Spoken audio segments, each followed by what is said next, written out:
मैंने सीखा है समुद्र से जीने का सलीका, चुपचाप से रहना और अपने मौज में बहना। तो good evening lovely students, this is Muin. Welcome to channel and I came here for teach you. Today topic is what is generation of computer system means। Computer की पीढ़ियाँ क्या हैं, कंप्यूटर की पीढ़ियाँ को समझाइए। तो आप लोग पहले से ही जानते हैं कि अपन DCA फर्स्ट सेमेस्टर का कंप्यूटर फंडामेंटल जो बुक होती है उसका 7 नंबर का क्वेश्चन पढ़ रहे हैं। अपन को टाइम इसलिए लग रहा है क्योंकि अपन डिटेल से क्वेश्चन को पढ़ रहे हैं, इस वजह से अपन को टाइम ज़्यादा लग रहा है। ठीक है, तो चलिए अपन अब स्टार्ट करते हैं आज की वीडियो। ठीक है, तो आज की वीडियो में अपन को ये पढ़ना है कि जो भी जनरेशन होती है कंप्यूटर की, कितनी मतलब 5 जनरेशन होती हैं आपकी।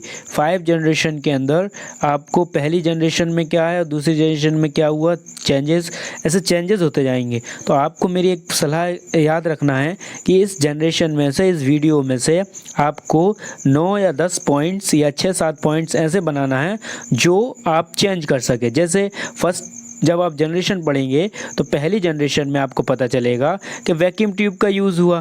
ठीक, दूसरे में आप पढ़ेंगे कि वैक्यूम ट्यूब के जगह हटके ट्रांजिस्टर का यूज़ हुआ। तीसरी में आप पढ़ेंगे कि आईसी का यूज़ हो गया।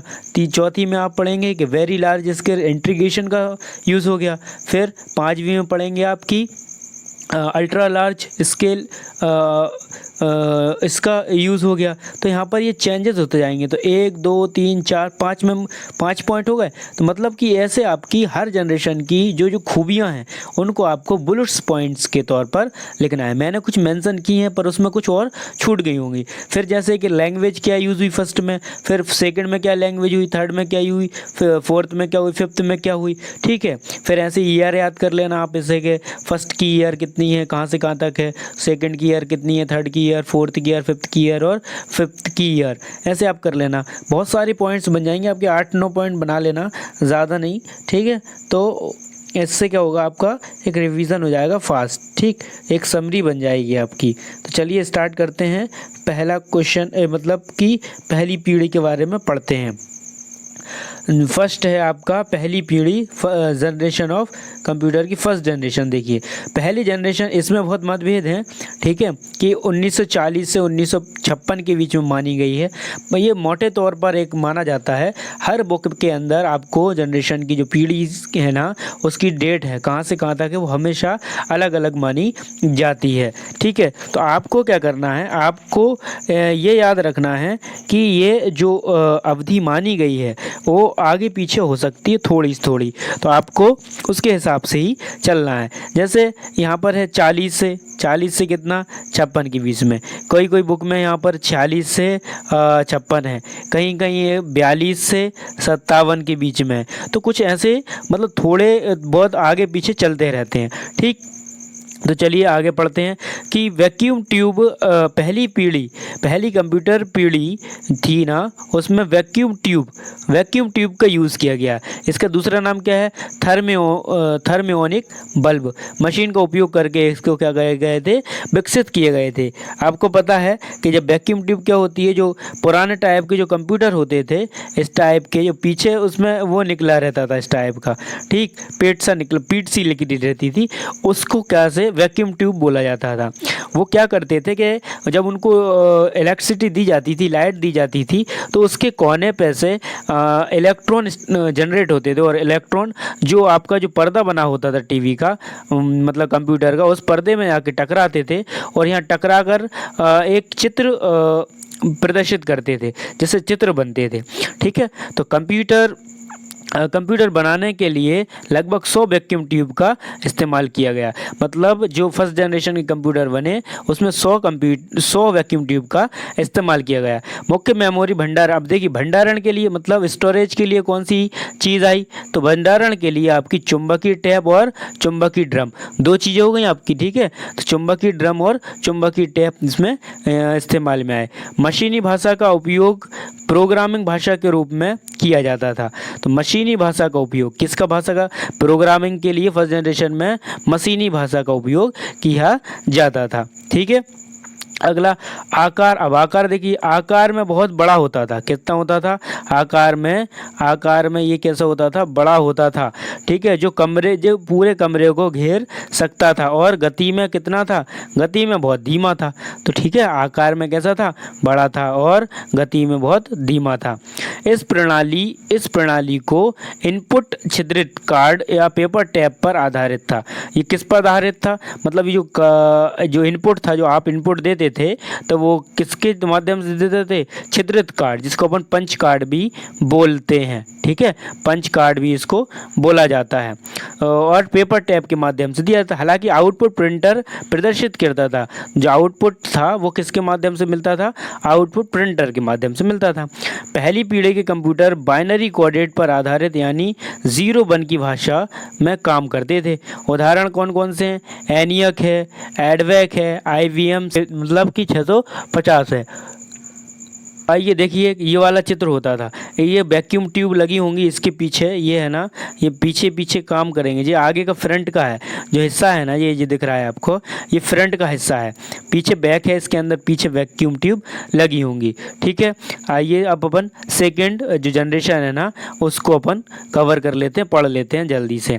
क्या लिखा है, अब इसकी डेट कहाँ से कहाँ तक मानी गई, इसकी डेट मानी गई है आपकी वो हुआ था कितना, 40 से 56 के बीच। तो ये 56 से लेकर कितनी है, 63 के बीच में। तो आगे पीछे होती रहती हैं। तो 1956 से 1963 की अवधि को मोटे तौर पर कंप्यूटर की दूसरी पीढ़ी पर माना जाता है। दूसरी पीढ़ी के कंप्यूटर देखिए, दूसरी पीढ़ी के कंप्यूटर आप देख लीजिए किस टाइप के होते थे, चलो बाद में दिखा देंगे। दूसरी पीढ़ी के कंप्यूटर ट्रांजिस्टर तकनीक उपयोग हुई। वैक्यूम ट्यूब की जगह क्या आ गए सेकंड जनरेशन में, सेकंड पीढ़ी में क्या आ गए, ट्रांजिस्टर विकसित किए गए थे। पहली पीढ़ी की तुलना में दूसरी पीढ़ी का आकार छोटा था। ठीक है, तो मतलब जो आपका जो पहली पीढ़ी थी उसमें आकार बड़ा था, उसकी अपेक्षा दूसरी में छोटा था। पहली पीढ़ी के कंप्यूटरों की तुलना में दूसरी पीढ़ी के कंप्यूटरों में कंप्यूटिंग समय कम लगता था। मतलब आप जो काम करते थे वो समय कम लगता था पहली जनरेशन के हिसाब से। अब मुख्य मेमोरी भंडारण की इकाई कौन सी थी, चुंबकीय टैप या चुंबकीय डिस्क या फिर चुंबकीय कोर। ठीक है, ये तीन चीज़ें थी। पहले क्या था आपका, चुंबकीय टैप और चुंबकीय ड्रम था। ठीक है, इसमें क्या आ गया, चुंबकीय टैप, चुंबकीय डिस्क आ गई, चुंबकीय कोर आ गया। आपके ऐसे 3 प्रकार के यहाँ पर मुख्य भंडारण इकाइयाँ आ गई। अब लैंग्वेज समझ लीजिए, लैंग्वेज कौन कौन सी है, तो असेंबली भाषा और प्रोग्रामिंग भाषा के लिए यूज़ की जाती थी। वहाँ मशीनी भाषा थी जो 0-1 थी, यहाँ पर क्या सी भाषा आ गई, असेंबली भाषा। पहली पीढ़ी की तुलना में आकार में कैसे थे, ये छोटे थे और कम बिजली खपत करते थे। क्या करते थे, कम बिजली खपत करते थे और कम गर्मी पैदा करते थे। जो फर्स्ट जनरेशन के थे वो बहुत गर्मी पैदा करते थे। ठीक है, आगे आते हैं, अब इसकी बात करते हैं कि गति में सुधार हुआ। इनपुट आउटपुट डिवाइस चुंबकीय टैप और छिद्रित कार्ड थे। इनपुट आउटपुट कैसे थे, मतलब इनपुट डिवाइस जो थे आज भी कैसे थे, चुंबकीय टैप थे और छिद्रित कार्ड, मतलब पंच कार्ड के द्वारा इनपुट डाटा दिया जाता था और आउटपुट के माध्यम से, तो प्रिंटर के माध्यम से ही निकलते थे आउटपुट। ठीक है, चलिए आगे पढ़ लेते हैं। अब अपन कौन सी जनरेशन पढ़ते हैं, अब अपन पढ़ लेते हैं थर्ड जनरेशन, तीसरी जनरेशन। तो इस 1963 से 1971 की अवधि को मोटे तौर पर कंप्यूटर की तीसरी पीढ़ी के काल में माना जाता है। तीसरी पीढ़ी के कंप्यूटर इंटीग्रेटेड सर्किट, ठीक है, IC बोलते हैं इसको। तो पहले में क्या, वैक्यूम ट्यूब, सेकंड में क्या आपकी ट्रांजिस्टर और तीसरे में इंटीग्रेटेड सर्किट। इसे एकीकृत सर्किट भी बोला जाता है। ठीक है, ये भी आपको ध्यान रखना है। उपयोग हुआ, तीसरी पीढ़ी के कंप्यूटर दूसरी पीढ़ी की तुलना में परिणाम में कैसे थे, थोड़े से आकार में और छोटे हो गए थे। आपको ये पॉइंट बना के लिखना है। दूसरी पीढ़ी के कंप्यूटर दूसरी पीढ़ी के कंप्यूटरों की तुलना में तीसरी पीढ़ी के कंप्यूटर कंप्यूटिंग समय कैसा लगता था, कम लगता था। तीसरी पीढ़ी के कंप्यूटरों में बिजली की खपत कम होती थी। ठीक है, और गर्मी भी कम उत्पन्न होती थी। तीसरी पीढ़ी में कंप्यूटर की रखरखाव लागत क्या आती थी, कम आती थी। ठीक है, तीसरी पीढ़ी के कंप्यूटरों की सिस्टम व्यावसायिक उपयोग के लिए आसान था। किसके लिए, व्यावसायिक, बिजनेस के लिए। मेमोरी भंडारण कहाँ होता था, तो चुंबकीय डिस्क या फिर चुंबकीय चुंबकीय टैंक में या फिर चुंबकीय कोर में इसका जो भंडारण इकाई थी उस पर भंडारण किया जाता था। चित्र देखिए आप। ठीक है, आगे पढ़ते हैं। प्रोग्रामिंग भाषा के लिए, अब देखिए प्रोग्रामिंग भाषा के लिए कौन कौन सी भाषा थी? बेसिक थी, कोबोल थी, पास्कल थी। ये उच्च स्तरीय भाषाएं कहलाती हैं। बेसिक है, कोबोल और पास्कल है, ये सब उच्च स्तरीय भाषाएं कहलाती हैं। आकार में छोटे और कुशल थे। कंप्यूटर को मिनी कंप्यूटर भी कहा जाता है। ठीक है, जिस आपकी थर्ड जनरेशन है उन कंप्यूटरों को मिनी कंप्यूटर भी कहा जाता है। ठीक है, आगे पढ़ते हैं। आगे क्या बात है? आगे है कि दूसरी पीढ़ी के कंप्यूटर की तुलना में विश्वसनीयता और गति में भी सुधार हुआ। मतलब विश्वसनीयता बढ़ गई। लोगों को फर्स्ट जनरेशन में क्या था? विश्वास नहीं था, गति कम थी। तीसरी पीढ़ी के अंदर जो आपकी क्या हो गई? स्पीड दूसरी पीढ़ी की अपेक्षा और बढ़ गई। ठीक है, और इनपुट डिवाइस के लिए क्या बन गए? अब कीबोर्ड बन गए। मैग्नेटिक टैब तो था ही, कीबोर्ड बन गया, मॉनिटर हो गया, प्रिंटर किसके लिए हो गया? आउटपुट डिवाइस के लिए, और आउटपुट डिवाइस के लिए मॉनिटर भी हो गया। उदाहरण कौन कौन से बन गए कंप्यूटर? IBM 370 बना, IBM 360 बना, यूनिवैक 1108 बना, इत्यादि आपके बने। फोर्थ जनरेशन क्या कहती है? फोर्थ जनरेशन देखिए 1972 से 2010 की अवधि को मोटे तौर पर कंप्यूटर की चौथी पीढ़ी माना जाता है। चौथी पीढ़ी कंप्यूटर माइक्रो प्रोसेसर तकनीक का उपयोग करके विकसित किए गए थे। चौथी पीढ़ी के कंप्यूटर थे कौन से थे? माइक्रो प्रोसेसर का यूज़ करके इनको विकसित किया गया, मतलब बनाया गया। तो चौथी पीढ़ी तक आते आते कंप्यूटर आकार में बहुत छोटे हो गए, पोर्टेबल हो गए। मतलब चौथी पीढ़ी में, आप फोर्थ जनरेशन में आप कंप्यूटर को पोर्टेबल मतलब मोड़ने वाला बना चुके थे, मोड़ सकते थे। चौथी पीढ़ी में मशीन बहुत कम मात्रा में ऊष्मा उत्पन्न करती थी, मतलब गर्मी बहुत कम ऊष्मा देती थी। यह बहुत तेज़ थी, सटीकता अधिक, सटीकता कैसी थी? अधिक, विश्वसनीयता भी अधिक हो गई थी। पिछली पीढ़ी की तुलना में उत्पादन लागत बहुत कम हो गई थी। चौथी पीढ़ी के कंप्यूटर में उपयोग किए जाने वाले मुख्य इलेक्ट्रॉनिक घटक माइक्रो प्रोसेसर और वेरी लार्ज स्केल इंटीग्रेशन। ठीक है, यहाँ पर क्या माइक्रो प्रोसेसर था ही, पर एक और नाम है इसका वेरी लार्ज स्केल इंटीग्रेशन। मतलब वहाँ पर पहले में हुआ वैक्यूम ट्यूब, दूसरे में ट्रांजिस्टर, तीसरे में IC और चौथे में क्या हो रहा है यहाँ पर use? Very large scale integration. ठीक है, अब हज़ारों ट्रांजिस्टरों को एक ही माइक्रोचिप से जोड़ देते हैं। तो क्या करा? बहुत सारे जो ट्रांजिस्टर थे उनको एक ही माइक्रोचिप में जोड़ दिया। तो इसे जो वेरी लार्ज स्केल इंटीग्रेशन के रूप में जाना जाता था। सेमीकंडक्टर मेमोरी स्टोरेज इकाई जैसे रैम, रोम आदि पेश की गई। RAM random access memory program और डेटा को अस्थायी रूप से संग्रहित करता है और कंप्यूटर बंद होने पर सामग्री खो देता है। जो आपने पढ़ा था रैंडम एक्सेस मेमोरी, ठीक है, ये आपने पढ़ा था, ये रैम होती है आपकी। ROM read only memory data program को स्थायी रूप से संग्रहित करता है और सभी सामग्री को कंप्यूटर बंद होने के बाद भी बरकरार रखता है, वो रोम है आपका। ठीक है, और भाषाएं कौन कौन सी चल गई थी इसमें? जावा, पाइथन, जावा स्क्रिप्ट, C और C++। ठीक है, उच्च स्तरीय भाषाओं का उपयोग प्रोग्रामिंग भाषाओं के रूप में किया जाता था। आकार और छोटे हो गए थे इसके, गति में तो बहुत ही सुधार हो गया था। अब इनपुट और आउटपुट डिवाइस के मॉनिटर कौन कौन से हो गए थे? देखिए, अब अभी क्या था? कीबोर्ड था और बहुत नहीं था, अब इसमें माउस भी बन गया। अब ठीक है, माउस भी बन गया। और आउटपुट के लिए आपके प्रिंटर और मॉनिटर हैं। उदाहरण के लिए कौन कौन है? उदाहरण के लिए कौन सा कंप्यूटर है आपके? स्टार 1000, एप्पल सेकेंड, IBM की फुल फॉर्म होती है इंटरनेशनल बिजनेस मशीन। ठीक है, PC इत्यादि आम लोगों के लिए भी उपलब्ध हो गए। मतलब कि आम लोग जो हैं वो भी खरीद सकते थे फोर्थ जनरेशन आते आते। देखिए यहाँ पर आपको क्या दिया गया है? यहाँ पर आपको यूट्यूब चैनल का नाम दिया गया है और यहाँ पर आपको लिंक भी दी गई है। अगर आप यूट्यूब चैनल पर नहीं पहुँच पा रहे हैं तो, या किसी दोस्त को नहीं पहुँचा पा रहे हैं, तो आप उसको यहाँ पर नाम सर्च करके तो आ ही जाएगा। नहीं तो ये लिंक जो है ना, उस लिंक पर आप क्लिक तो कर नहीं पाएंगे आप, तो इसको ऐसी की ऐसी टाइप करके भी आप डायरेक्ट पहुँच सकते हैं और अपने दोस्तों को वीडियो वीडियो को ज़रूर ज़रूर ज़रूर शेयर करें, जिससे कि उनका थोड़ा सा फ़ायदा हो सके। अगली पीढ़ी के बारे में बात कर लेते हैं, 5वीं पीढ़ी मतलब फिफ्थ जनरेशन। फिफ्थ जनरेशन 2010 से अब तक या आज तक मानी जा रही है।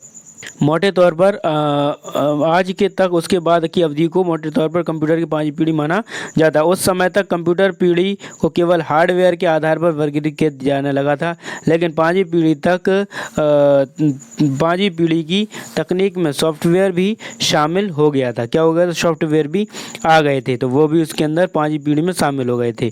5वीं पीढ़ी के कंप्यूटर उच्च क्षमता और बड़ी मेमोरी वाले थे। क्षमता इनकी बड़ी थी, मतलब बड़ी क्षमता थी इनके अंदर। कंप्यूटरों में बड़ी क्षमता और बड़ी मेमोरी वाले थे। इस पीढ़ी में कंप्यूटरों के साथ काम करना तेज था और एक साथ कई कार्य किए जा सकते थे। 5वीं पीढ़ी की कुछ लोकप्रिय उन्नत तकनीकों में कृत्रिम बुद्धिमत्ता, ठीक है, 5वीं पीढ़ी को AI माना जाता है, आर्टिफिशियल इंटेलिजेंसी, ठीक है। तो कृत्रिम बुद्धिमत्ता, क्वांटम गणना, नैनो टेक्नोलॉजी, समांतर प्रसंस्करण आदि शामिल हो गए थे, ठीक। तो वर्तमान पीढ़ी के कंप्यूटरों में उपयोग किए जाने वाले मुख्य इलेक्ट्रॉनिक घटक आर्टिफिशियल इंटेलिजेंस है। क्या है?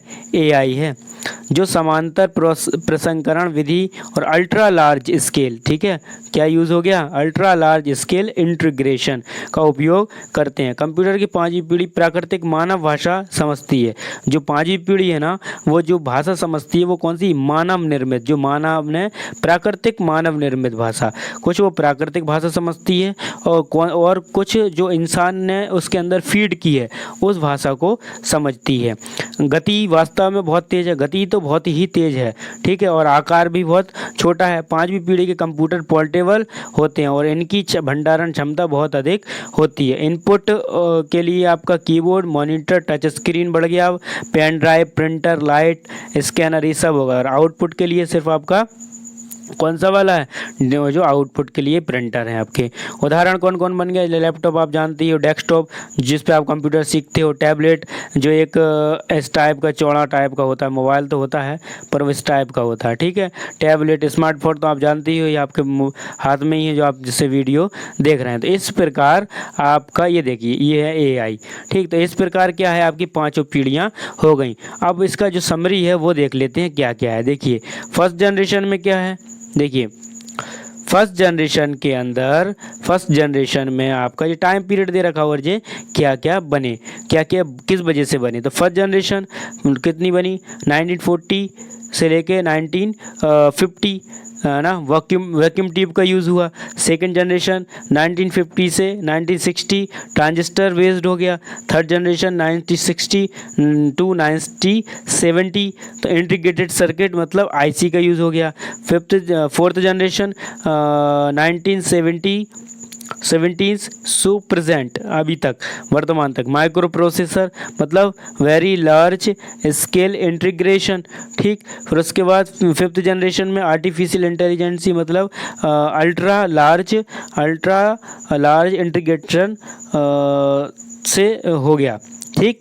तो ऐसे आपकी याद कर सकते हैं और मैंने आपको बताया उस प्रकार से अगर आप याद करते हैं तो आपका ज़्यादा से ज़्यादा टाइम बचेगा और आपको स्थायी याद होगा, आहिस्ता याद नहीं होगा। तो चलिए मिलते हैं अगली वीडियो में, जब तक के लिए खुश रहिए और वीडियो को देखते रहिए, लोगों को शेयर कीजिए और अच्छे से पढ़ाई करिए और अच्छे नंबरों से पास हो। ये धन्यवाद।